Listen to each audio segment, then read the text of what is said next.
ताज्या घडामोडींसाठी स्वानंद न्यूजला सबस्क्राइब करा आणि बेल आयकॉनवर क्लिक करा। हॉटेल ओनर्स असोसिएशन डोंबिवली या संघटनेची डोंबिवलीत मंगळवारी बैठक संपन्न झाली। यात डोंबिवली आणि परिसरातील 28 मार्च रोजी हॉटेल आणि परमिट रूम बंद ठेवण्याचा निर्णय घेण्यात आला आहे। अनधिकृत ढाब्यांची संख्या वाढत चालल्याने हॉटेल व्यवसायावर याचा परिणाम होत आहे। अनधिकृतपणे खाद्य आणि मद्य विक्री करणाऱ्या ढाब्यांमुळे हॉटेल चालकांचा व्यवसाय अडचणीत आला आहे।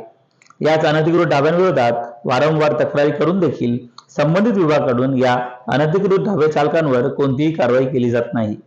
एकीकडे हॉटेल चालक लाखोंचा कर शासनाला भरत आहेत, तर दुसरीकडे अनधिकृतपणे ढाब्यांवर सर्रासपणे खाद्य आणि मद्याची विक्री करत आहे। त्याच विरोधात डोंबिवलीत हॉटेल मालक व्यावसायिक आक्रमक झाले असून प्रशासनाचा निषेध करण्यासाठी हॉटेल चालकांनी गुरुवारी बंदची हाक दिली आहे। या बंदला डोंबिवलीतील सर्व हॉटेल चालकांनी पाठिंबा दिल्याने गुरुवारी डोंबिवलीत नागरिकांची उपासमार होण्याची भीती व्यक्त केली जात आहे। प्रथमेश वाघमारे, स्वानंद मीडिया, डोंबिवली। ताज्या घडामोडींसाठी स्वानंद न्यूजला सबस्क्राइब करा आणि बेल आयकॉनवर क्लिक करा।